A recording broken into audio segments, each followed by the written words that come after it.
Welcome to the Fintech Times News and Views podcast. Established in 2016, the Fintech Times is a global multimedia news outlet centered around the world's first leading fintech newspaper. We report on the latest and brightest ideas from the fintech world. Follow the conversation using hashtag TFD News and Views and follow us at the Fintech Times. Hello, and welcome back to the Fintech Times News and Views podcast. I am here as ever with Tom and Francis. How are you guys doing this week? It has been a very busy week this week. We've had so much news. We've been working non-stop and it's just been, a crazy week to be honest. And we've got some really cool stories to bring to the table today. And I'm excited to see what we've got to talk about. Awesome stuff. Love that. And Francis, how are you doing? Yeah, really echoing everything Tom just said. It's been very busy, but I'm really excited about the articles that we're going to be talking about today. Amazing. And speaking of those articles, what is it that you guys are going to be talking about? Tom, what's your article on? So my article comes from a recent interview that I did with the founder of WAC, all about how the UK government has recovered over £7 million for workers who are underpaid. But WAC suggests that actually it's just a drop in the ocean and a lot more work needs to be done. Cool. Awesome. And Francis, how about you? What are you going to be talking about today? So today I want to talk about some new research from GoHenry about kids wanting to learn how to earn, save and spend and invest all while they're at school. Amazing. And mine is all about lending and how a third of UK adults don't really understand basic lending terms, and that is new research from Loqbox. So let's get it started. Tom, I'm gonna let you go first because it sounds whack. Do you like my pun? I don't know. I've committed to it. I love that. I hope it sounds better than whack, but we'll get into it anyway. Because it is a really interesting story. And it comes after, in May this year, the UK government announced that it helped put a total of £7.4 million back into the pockets of 60,000 workers who had been paid less than they're entitled to by their employers. So, through a range of things, being, they weren't paid for their breaks, they weren't paid for overtime, a range of different factors. They weren't paid what they were owed. And the government put this big announcement out that looked like, a big success story. They were saying how as part of the government's plan for change and in the move to make work pay, it's managed to ensure that millions were rightfully returned to hardworking UK citizens. And it also named and shamed 518 companies who were guilty of underpaying staff. However, in my recent interview, I found that WAC basically says that the announcement shouldn't be framed as a win because the recovered money is only a tiny proportion of the actual amount that UK workers have been underpaid and will likely continue to be in the future. And I spoke to George Fairhall, who's the founder of WAC, and she said that 7.4 million back in the pockets of UK workers is a good headline, but in reality, it's only a drop in the ocean. And she said that their data showed that wage theft is more prevalent than ever, and only a small portion gets reported, let alone investigated. And she basically explained that she thought most businesses got off lightly with, some of them were only just investigated and named and shamed, but they weren't actually fined. Some were fined, but, what ended up being very, very small amounts. And in our discussion, she basically explained that a WAC survey of 21,000 users revealed that actually just under half or 45% of its user base is currently being underpaid, largely due to misrecorded shifts, unpaid breaks, incorrect rates, or missing overtime. And she looked into the House of Commons library research, and that only states that between 4 and 9% of UK workers are, in quotation marks, likely underpaid. And it's clear that there's a disconnect between the government findings and what actually is happening in reality.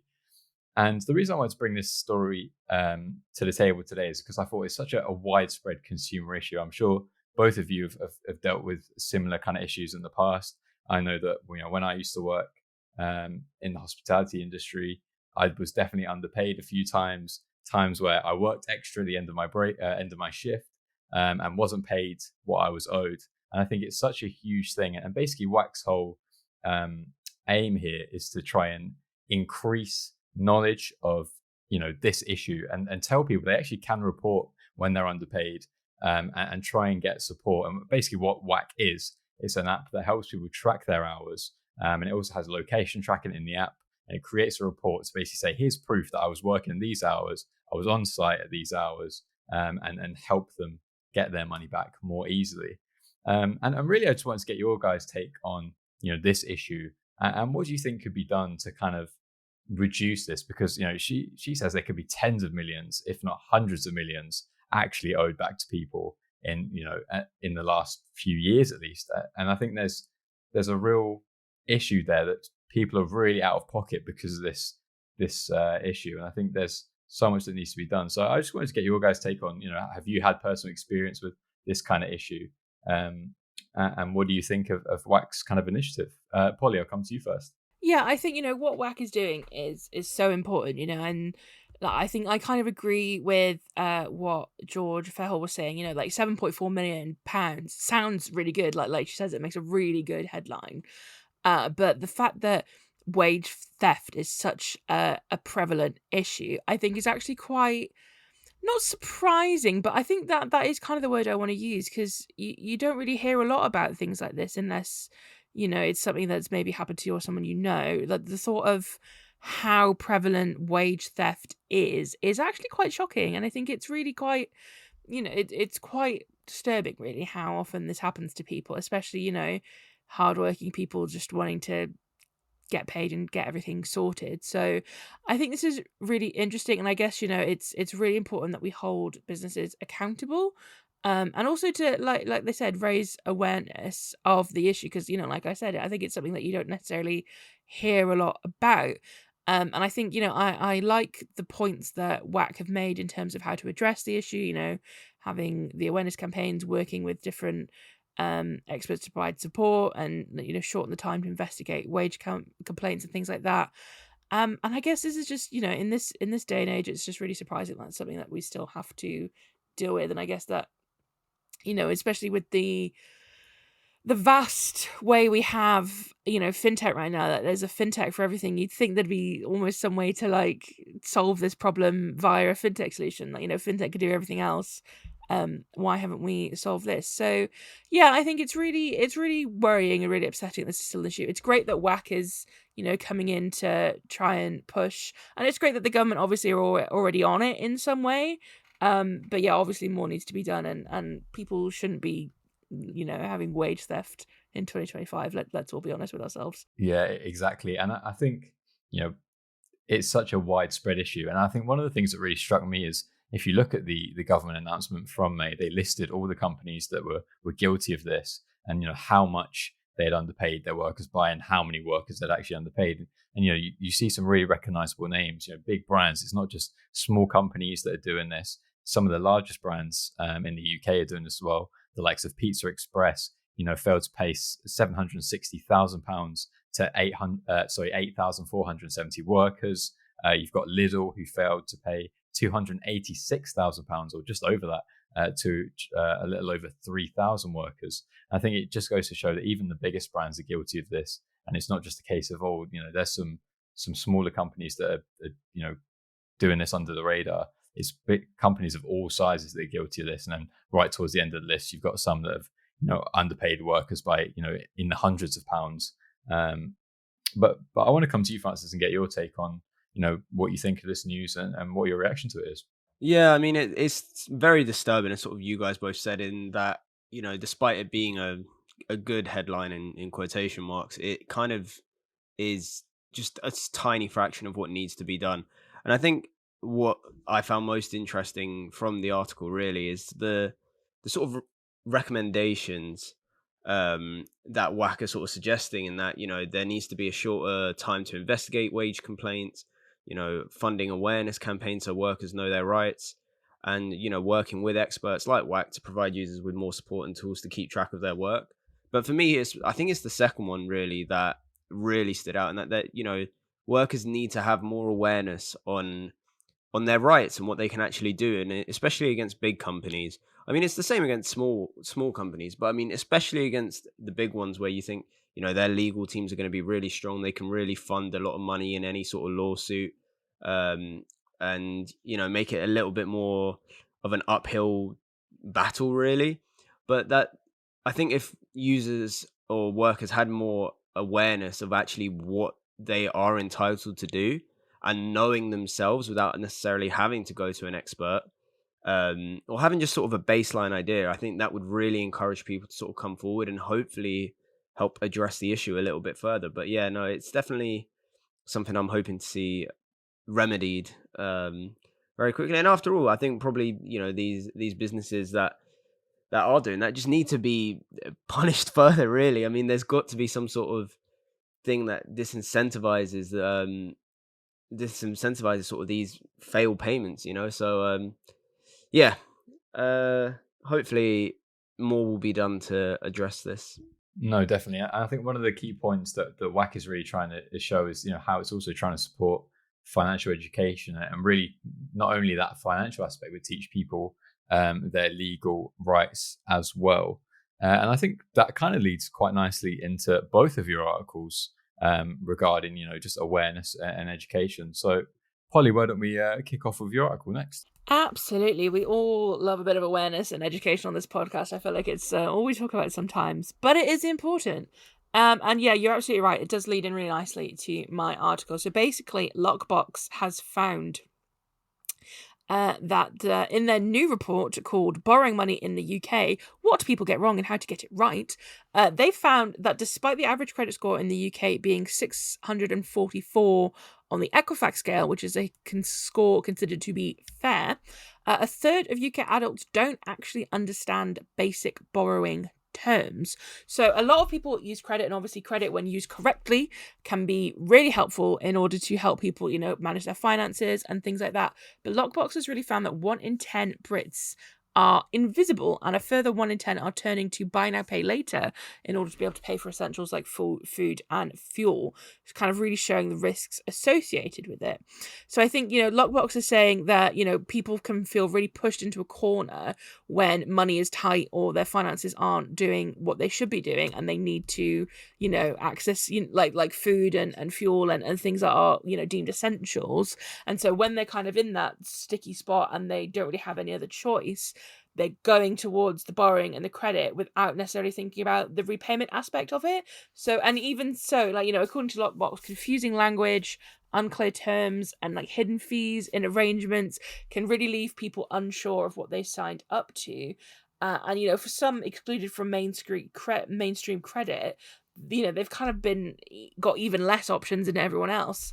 And have to go towards what they call high street loan sharks for the money that they need, which is obviously not great for a lot of reasons, mainly because there's no legal protection, really high interest rates and fees, and, it's just probably just some guy on a street corner. And I think it reminds me a lot of the narratives that were around payday loans a couple of years ago. Payday loans came in as this whole big thing of how to manage your finances. Then suddenly it was kind of a case of, no, never get a payday loan, they're terrible for you, the interest rate is crazy, you pay so much money back, blah blah blah blah blah. And so I guess this is kind of a bit of a version of that.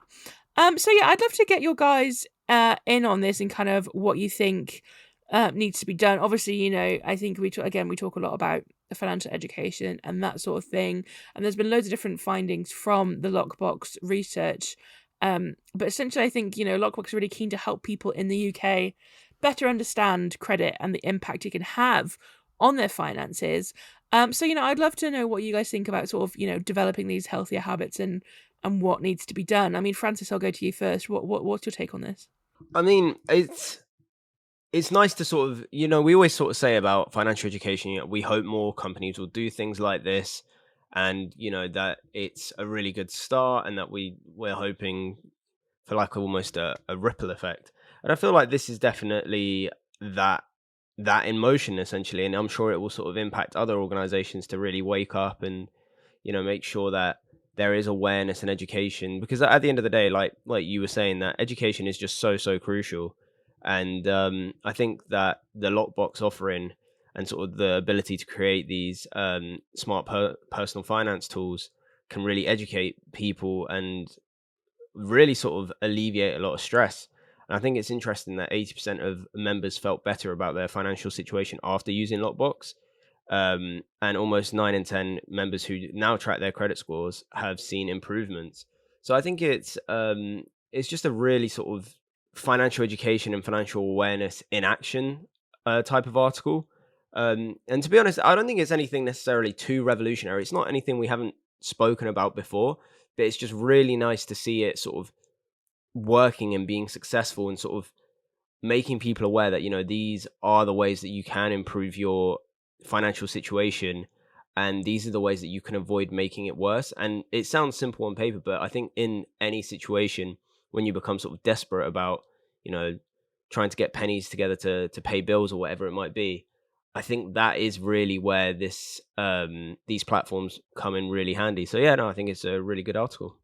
Yeah, I think you're absolutely right. And like you say, when you're desperate, it's hard to know where to turn. But yeah, things like Loqbox can really be helpful. And I guess just having that kind of understanding. I know, again, it's something we've talked about so many times, just in terms of like how to handle finances and know what you're signing up for, when you're signing up for it, and making sure you can afford the credit that you're borrowing.